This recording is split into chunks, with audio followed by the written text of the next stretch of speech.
Hello student, I hope you are fine. In previous video, we discussed about compound interest and simple interest. Now today, we will discuss some questions based on compound interest. So, example number first is, find CI paid when a sum of rupees 10,000 is invested for 1 year and 3 months at 8.5% per annum compounded annually.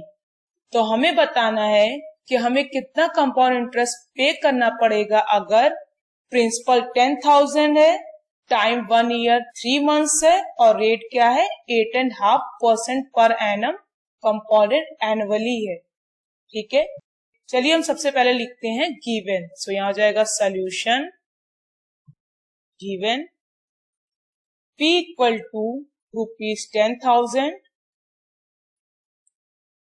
R equal to 8.5% per annum, जिसको हम लिख सकते हैं 17/2% per annum.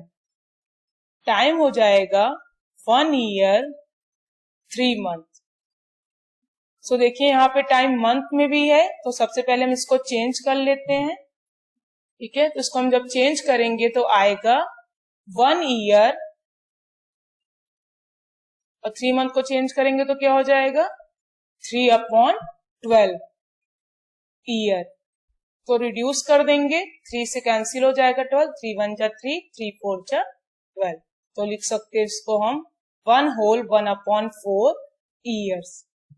ठीक है, तो देखिए हमें कंपाउंड इंटरेस्ट फाइंड करना है, लेकिन क्या है कंपाउंडेड एनुअली है। तो अगर हम एनुअली के फॉर्मूले में इसको पुट करेंगे तो क्या आएगा। अब हम इसको सॉल्व कैसे करेंगे। अगर 2 टाइम्स रहता था पावर तो हम इसको 2 बार मल्टीप्लाई कर देते थे, लेकिन अब यहाँ पे पावर फ्रैक्शन में है तो हम इसको फ्रैक्शन में कैसे ब्रेक करेंगे, तो ये सॉल्व तो नहीं हो सकता है। तो अब हम क्या करेंगे, दूसरा मेथड यहाँ पे हमको अप्लाई करना पड़ेगा। तो चलिए हम इसको एक बार रफ कर देते हैं। ठीक है, तो सबसे पहले हम यहाँ एक लाइन ड्रॉ कर लेते हैं क्योंकि ये थोड़ा सा लेंदी होगा। तो देखिए अब हमें करना क्या है, सबसे पहले हम कंपोनेंट एनुअली वाले फॉर्मूले से 1 ईयर का अमाउंट फाइंड कर लेते हैं कि बैंक में हमारे पास 1 साल के बाद कितना अमाउंट हुआ टोटल। उसके बाद जो अमाउंट हमारा 1 साल के बाद होगा उसका हम 3 मंथ का इंटरेस्ट फाइंड कर लेंगे। और तो जितना 1 ईयर का अमाउंट रहेगा 3 मंथ का इंटरेस्ट उसमें और ऐड कर देंगे, तो टोटल हमें 1 ईयर 3 मंथ का इंटरेस्ट पता चल जाएगा। ठीक है, सो चलिए हम करते हैं इसका सोल्यूशन। सो हो जाएगा यहाँ पे पहला step, first we will find amount for 1 year. Formula use करेंगे हम कंपोनेंट एनुअली का, तो A equal to P whole 1 plus R/100 whole की power T equal to 10,000 bracket 1 plus 17 upon नीचे क्या हो जाएगा 200 हो जाएगा होल की पावर 1। ठीक है, यहाँ पे 17 और 200 रिड्यूस नहीं हो रहा है तो हम इसको डायरेक्ट सॉल्व करेंगे। तो आएगा 10,000 मल्टीप्लाई बाई, तो क्या करेंगे 200 1 जा 200 प्लस 17 217 अपॉन 200। इसको रिड्यूस कर देंगे, 0 0 कैंसिल, 2 1 जा 2, 2 5 जा 10 और 0। अब हम इसको मल्टीप्लाई कर लेंगे तो हम देखिए यही मल्टीप्लाई कर सकते हैं। सो 5 7 जा 35 बचा 3, 5 1 जा 5 प्लस 3 8, 5 2 जा 10 और 1 0 और। ठीक है, सो ये आ गया हमारा अमाउंट रुपीज में। अब 1 साल के बाद इतना अमाउंट हमारा बैंक में होगा। अभी हमें 3 मंथ का इंटरेस्ट मिलना बाकी है, तो चलिए हम 3 मंथ का इंटरेस्ट सिंपल इंटरेस्ट से फाइंड कर लेते हैं। लेकिन प्रिंसिपल क्या होगा अब हमारा 10,850 होगा, क्योंकि हम कंपाउंड इंटरेस्ट फाइंड कर रहे हैं, सिंपल इंटरेस्ट फाइंड नहीं कर रहे हैं। ठीक है, तो हम लिखेंगे now this amount act as principal for next 1/4 year, मतलब 3 मंथ है वो, ठीक है। सो चलिए हम सिंपल इंटरेस्ट फाइंड कर लेते हैं। SI equal to P into R into T upon 100 equal to 10,850 multiply by 17, 2 नीचे हम ले लेंगे बाद में, मल्टीप्लाई बाई 1, 4 नीचे ले लेंगे लास्ट में हम, ठीक है। सो हो जाएगा 100 मल्टीप्लाई बाई 2 मल्टीप्लाई बाई 4। सो देखिए 0 0 कैंसिल, ठीक है। सो हम इसको रिड्यूस कर सकते हैं 5 से, 5 2 जा 10, 5 2 जा 10, 5 1 जा 5, बचा 3 35, 5 7 जा 35। अब कुछ रिड्यूस होगा? नहीं होगा, तो चलिए हम इसको मल्टीप्लाई कर लेते हैं। सो मल्टीप्लाई करेंगे ऊपर 217 और 17, तो आ जाएगा 3689 अपॉन 2 2 जा 4, 4 4 जा 16। अब हम इसको डिवाइड कर लेंगे तो आ जाएगा 230.56 रुपीज, ठीक है। सो देखिए 3 मंथ का इंटरेस्ट हमें कितना मिल गया? 230.56, ठीक है। तो 1 ईयर का अमाउंट था हमारा 10,850, 230.56 3 मंथ का इंटरेस्ट है, तो टोटल अमाउंट हमारा कितना हो जाएगा? So total amount equal to ₹10,850 plus ₹230.56, ठीक है, इक्वल टू हम इसको ऐड कर देंगे तो आ जाएगा 0.560801। सो टोटल अमाउंट आ गया हमारा 11,080.56, लेकिन क्वेश्चन में हमसे क्या पूछा है? कंपाउंड इंटरेस्ट पूछा है। हमने 10,000 डिपॉजिट किया था, हमें मिल कितना रहा है? 11,080.56, तो इंटरेस्ट कितना मिला? Compound interest equal to CI क्या हो जाएगा? ₹11,080.56 माइनस 10,000, माइनस कर देंगे हम तो आ जाएगा ₹1080.56, ठीक है। कुछ करना नहीं है, पहले 1 ईयर का अमाउंट फाइंड कर लीजिएगा, जो बचा हुआ हमारा मंथ रहेगा उसका हम सिंपल इंटरेस्ट से फाइंड कर लेंगे इंटरेस्ट, फिर टोटल अमाउंट फाइंड करके कंपाउंड इंटरेस्ट फाइंड कर लेंगे।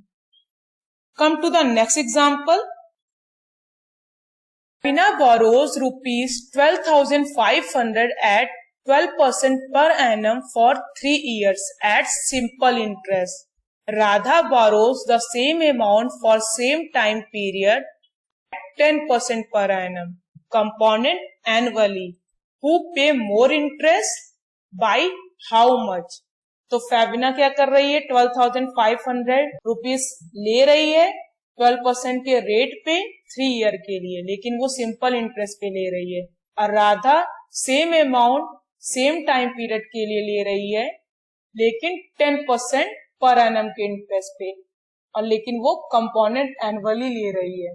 तो हमें बताना है किसने ज्यादा इंटरेस्ट पे किया और कितना ज्यादा इंटरेस्ट पे किया। सो चलिए करते हैं हम इसका सोल्यूशन। तो इसको हम 2 पार्ट में डिवाइड कर लेते हैं, एक तरफ फेबिना का निकाल लेंगे, एक तरफ राधा का। सो चलिए हम लिखते हैं यहाँ पे ऊपर फेबिना। P equal to ₹12,500, R equal to 12% per annum, T equal to 3 year. तो यहाँ पे हमें सिंपल इंटरेस्ट निकालना है, तो SI equal to P into R into T upon 100।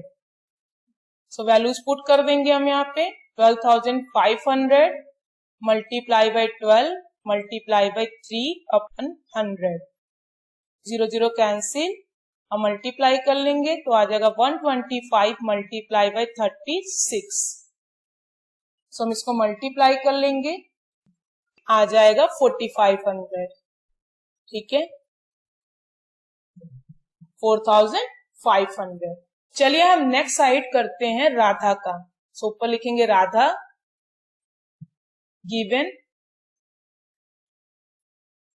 Principal वही है, P इक्वल टू ₹12,500, रेट है 10% पर एनम और टाइम सेम है 3 इयर्स।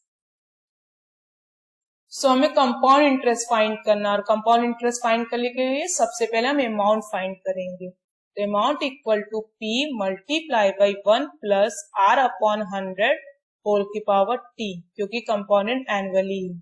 चलिए हम वैल्यूज पुट करते हैं। 12,500 ब्रैकेट 1 प्लस 10 अपॉन 100 होल की पावर 3, 0 0 रिड्यूस हो जाएगा। सो next step is 12,500 bracket 10 1 जा 10, 10 plus 1 11 upon 10 whole की power 3 equal to 12,500 multiply by 11 upon 10 multiply by 11 upon 10 multiply by 11 upon 10। Reduce कर देंगे, 0 0 कैंसिल, 5 से रिड्यूस कर देंगे, 5 2 जा 10, 5 2 जा 10, बचा 2 25, 5 5 जा 25, ठीक है। सो जाएगा मल्टीप्लाई करने पे 25 मल्टीप्लाई बाई 11 का क्यूब 1331 अपॉन 2। सो सबसे पहले हम इसको मल्टीप्लाई कर लेते हैं, जाएगा हमारा 33,275 अपॉन 2। रिड्यूस कर देंगे 2 से, 2 1 जा 2, 2 1 जा 2, बचा 1 13, 2 6 जा 12, बचा 1 12, 2 6 जा 12, बचा 7, 2 3 जा 6, बचा 1 15, 2 7 जा 14, बचा 1 डेसिमल 10, 2 5 जा 10। सो आ जाएगा ₹16637.50, ठीक है। हम कंपाउंड इंटरेस्ट फाइंड कर लेते हैं। Compound interest equal to A minus P equal to ₹16637.50 minus ₹12,500। Subtract कर देंगे रुपीस, सो सब्ट्रैक्ट करने पे क्या आएगा 0.50, सो 7 माइनस 0 7, 3 माइनस 0 3, 6 माइनस 5 1, 6 माइनस 2 4 और 1 माइनस 1 0। तो आ गया हमारा आंसर 4,137.50। तो बताइए किसने इंटरेस्ट ज्यादा पे किया है? तो ऑब्वियस सी बात है, किसने इंटरेस्ट ज्यादा पे किया है? फैबिना ने, ठीक है। सो हम लास्ट में लिखेंगे फैबिना पेज मोर इंटरेस्ट बाई, तो कितना ज्यादा पे किया है? तो हम दोनों को क्या करेंगे, माइनस करेंगे। सो ₹4500 माइनस ₹4137.50, हम सब्ट्रैक्ट कर देंगे इसको, इक्वल टू ₹362.50, ठीक है। तो इतना इंटरेस्ट वो ज्यादा पे कर रही है। Come to the last example. Example number 3 is Arif took a loan of ₹80,000 from a bank. If the rate of interest is 10% per annum, find the difference in amounts he would be paying after 1.5 years if the interest is compounded annually and the compounded half yearly. ये question थोड़ा सा लेंदी होगा। तो क्या है, आरिफ ने loan लिया 80,000 का, रेट ऑफ इंटरेस्ट है 10% पर एनम। हमें डिफरेंस फाइंड करना है अमाउंट का, कंपोनेंट एनुअली और कंपोनेंट हाफ ईयरली, दोनों में हमें डिफरेंस फाइंड करना है अगर 1.5 ईयर के बाद उसे पे करना है तो, ठीक है। तो चलिए करते हैं हम इसका सोल्यूशन। सो सबसे पहले हम फर्स्ट फाइंड कर लेते हैं कंपोनेंट एनुअली, ठीक है। तो देखिए कंपोनेंट एनुअली फाइंड करना है और टाइम तो हमें 1.5 ईयर दिया है। फिर वही एग्जांपल 1 वाली दिक्कत हमें यहाँ पे आएगी, तो हम क्या करेंगे, पहले 1 ईयर का अमाउंट फाइंड करेंगे, फिर हाफ ईयर का इंटरेस्ट उसमें ऐड कर देंगे। तो चलिए हम करते हैं। तो पहले लिखेंगे गिवन, हम यहाँ पे लाइन ड्रॉ कर लेते हैं। सो पहले लिखेंगे हम यहाँ पे, first we will find the amount for 1 year. So क्या हो जाएगा, A equal to P bracket 1 plus R upon 100 whole की power T equal to 80,000 bracket 1 plus 10 upon 100 whole की power 1। So 0 0 cancel. So 80,000 multiply by 11 upon 10। So 0 0 cancel, तो आ जाएगा यहाँ पे आंसर 88,000 रुपीज। 1 ईयर के बाद अमाउंट है, अब ये क्या करेगा, प्रिंसिपल की तरह एक्ट करेगा for next half year. So लिखेंगे यहाँ पे, now this amount act as principal for next half year. So SI equal to P into R into T upon 100। So P हो गया 88,000, R हो गया 10, टाइम हो गया हाफ, तो यहाँ 1 लिख लेंगे, नीचे 2 लिख लेंगे, तो 100 मल्टीप्लाई बाई 2।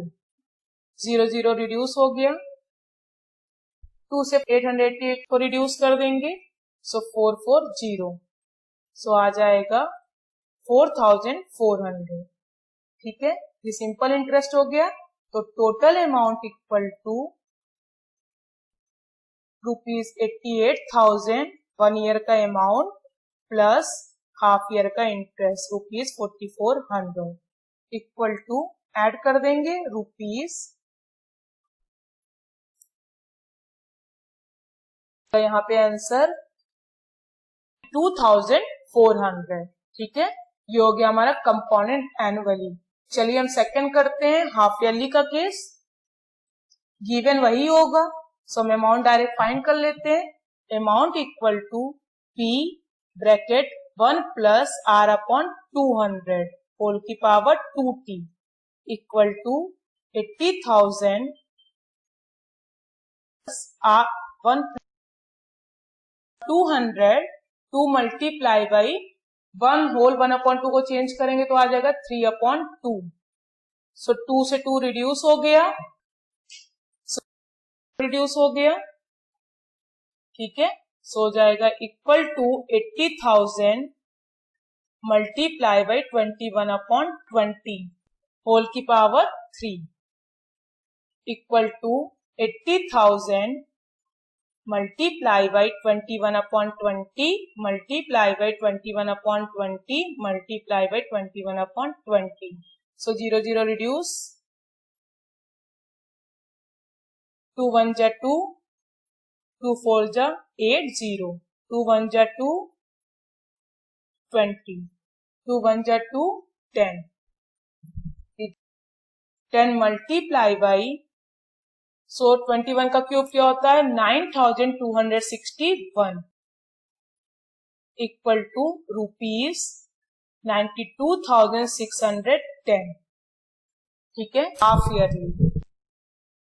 डिफरेंस फाइंड करना है, तो चलिए हम लास्ट में दोनों का डिफरेंस फाइंड करते हैं।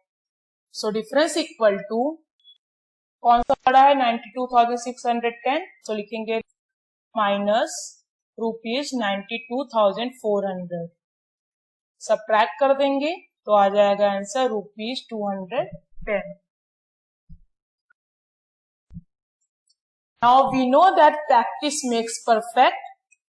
So here given 4 question, 2 is on this page and 2 on next page. So देखिए पहला क्वेश्चन क्या है, Kamla borrowed ₹26,400 from a bank to buy a scooter at a rate of 15% per annum, compounded yearly. Yearly मतलब annually. What amount will she pay at the end of 2 years and 4 months to clear the loan? Same question है जैसे example number 1 था, same उसी type का question ये है। Second है, I borrowed ₹12,000 from Jamshed at 6% per annum simple interest for 2 years. Had I borrowed this sum as 6% per annum compound interest, what extra amount would I have to pay?